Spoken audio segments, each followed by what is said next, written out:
अस्सलाम वालेकुम दोस्तों, मैं हूं उस्मान खलील। मुल्क भर की तरह गुजरांवाला में भी आंखों का इन्फेक्शन शोबे चश्म तेजी से फैल रहा है और गुजरांवाला के भी हर दूसरे घर का एक फर्द जो है इस आंखों के इन्फेक्शन में मुब्तला हो रहा है। तो इस वक्त हमारे साथ जो है eye specialist doctor Irfan Q Malik साहब हैं, जो मेडिकल कॉलेज में शोबा इमराद चश्म के हेड भी हैं, और उनसे पूछते हैं कि डॉक्टर साहब, ये एक वायरस बहुत तेजी से गुजरांवाला में फैल रहा है, तो हम घर में बैठ के इसका किस तरह इलाज कर सकते हैं और ये क्यों फैल रहा है ज्यादातर? देखिए, ये बेसिकली वायरल कंजक्टिवाइटिस है, जिसमें आपने बताया कि वायरस है और अब ये एक वबा की शक्ल इख्तियार कर चुका है। इसमें बेसिकली कंटेजियस होता है, हाईली कंटेजियस होता है, यानी एक चीज़ की दूसरे की चीज़ें इस्तेमाल करने से जिसको इन्फेक्शन है वो अगर किसी से हाथ मिलाता है, गले मिलता है और वो इन्फेक्टेड हाथ जो है अपनी आंखों पर लगाता है तो उससे ये बहुत जल्दी स्पीड में फैलता है। अगर किसी बच्चे को क्लास में कोई इन्फेक्शन होता है, रिसेंटली अभी हमें एक बच्चा आया, उस देखा और फिर हमने क्लास के टीचर ने हमसे कांटेक्ट किया कि उस बच्चे से पूरी क्लास में ये इन्फेक्शन हो गई है।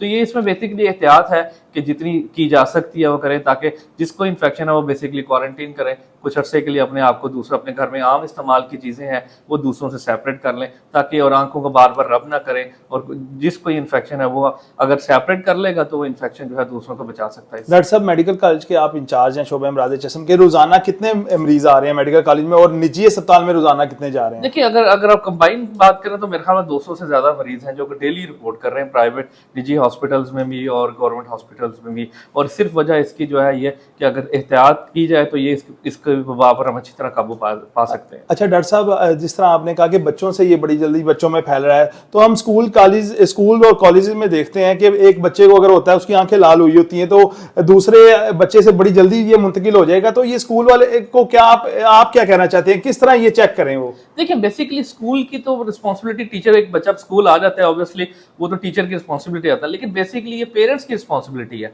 कि अगर वो देखते हैं कि घर में उनका बच्चा जो है इन्फेक्टेड है, उसकी आईज में प्रॉब्लम है, रेडनेस है, उसमें चुभन है, स्वेलिंग है, पानी आ रहा है और सुबह उठता है तो आंख उसकी चिपकी हुई होती है, और सबसे बड़ी जो इसकी निशानी होती है कि इसमें एक वक्त में एक आंख पहले होती है, यानी कुछ अरसे के बाद, कुछ घंटे के बाद या एक दिन के बाद जो है वो दूसरी आंख मुतासर होती है। अगर ये आपको क्लियर कट आपको ये साइंस आपको मिल रहे हैं तो बेहतर है कि उस बच्चे को स्कूल ना भेजा जाए। डॉक्टर साहब, हमारे जो चैनल की तरफ से लोग आपको देख रहे हैं, आपको चाहते भी बहुत हैं, तो उनके लिए कोई ड्रॉप्स वगैरह आप बता दें ऑन कैमरा के कौन से वो ड्रॉप्स यूज कर सकते हैं? देखिए, मैं किसी स्पेशल कंपनी का तो नहीं नाम लूंगा, वो एक अनएथिकल भी हो जाता है। बेसिकली इसमें आर्टिफिशियल टीयर्स, लुब्रिकेंट्स यूज करते हैं, आम जिसको मसनूई आंसू कहते हैं। वो आपकी चुभन को जो है वो आपको उससे आपको जो आपको बहुत ज्यादा इरिटेशन होती है उससे आपको बचाते हैं। और फिर इसमें एंटी एलर्जिक ड्रॉप्स का बहुत अच्छा रोल है कि जिसकी वजह से आपकी वेसल्स की कंस्ट्रिक्शन होती है, तो आपको जो आंखों में चुभन महसूस नहीं होती, पानी नहीं आता आपका, और आपकी जो है वो आंखें चिपकना जो है वो कम से कम हो जाती है। और घर बैठ के किस तरह ठंडे पानी से आप किस तरह इलाज कर सकते हैं? ये बहुत जरूरी है कि आपको अगर ये इन्फेक्शन है तो बार बार फ्रेश वाटर से आइस को, देखिए ये तो सेल्फ लिमिटिंग डिजीज है, आप कुछ भी ना करें, ये तो एक सिम्टोमेटिक है ना कि इरिटेशन हुई तो आपने ड्रॉप्स डाल लिए, लेकिन ऐसे रोजाना कितनी बार करें? दोबारा मैक्सिमम जितनी दफा हो सकता है फेस वॉश करें। और जिसको इन्फेक्शन नहीं भी है, क्योंकि ये हाथों से फैलती है मोस्ट ऑफ द टाइम, तो बेहतर ये है कि हर वक्त अपने सैनिटाइजर अपने पास रखें, बार बार अपने हाथों को धोएं और बर्फ की टकोर करें, उससे बहुत ज्यादा सूदिंग इफेक्ट आपको मिलता है। सैनिटाइजर उसी तरह कोरोना से जैसे हम यूज करते हैं इसी तरह उसको करें? बिल्कुल, सैनिटाइजर अगर बेहतर ये है कि जिसको इन्फेक्शन है उससे आप सलाम या गले ना मिले, ताकि ये उससे कम से कम आपको आपके हाथों में इन्फेक्शन आए। अच्छा डॉक्टर साहब, चश्मा पहन के भी दूसरे पे मुंतकिल हो जाता है कि नहीं? देखिए, चश्मा बेसिकली एक प्रोटेक्टिव बैरियर के तौर पे है, और वो बेसिकली चश्मा जो पहना जाता है उसके दो फायदे हैं। एक तो ये कि जिसको मरीज को ये इन्फेक्शन होती है वो अपनी आईज को टच नहीं करता, और जिसकी वजह से ये चांस नहीं होता कि वो दूसरे वो स्प्रेड करे, बार बार मजीद हाथ तो धो रहा है लेकिन आईज को टच। लेकिन जो बेसिक चश्मे का सबसे बड़ा जो फायदा वो ये है बेसिकली कि इसमें फोटोफोबिया होता है,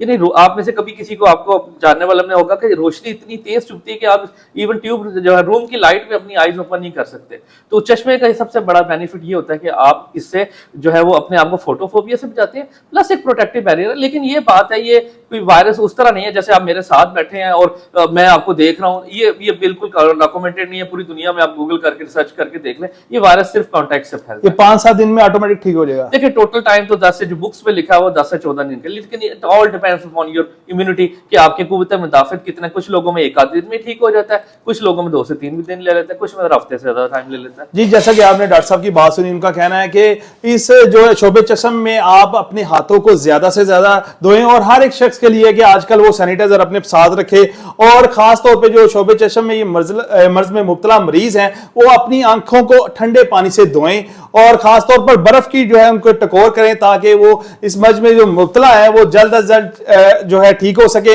इसके अलावा जो अगर बच्चे भी अगर इस मर्ज में मुब्तला हो जाते हैं तो उनको डॉक्टर साहब का कहना है कि उनको स्कूल हरगिज ना भेजिए ताकि इस वायरस से जो है दूसरे बच्चे मुतासर ना हो। इसी तरह की मजीद वीडियो देखने के लिए गुजरांवाला तेज के पेज को सब्सक्राइब करें। बहुत शुक्रिया।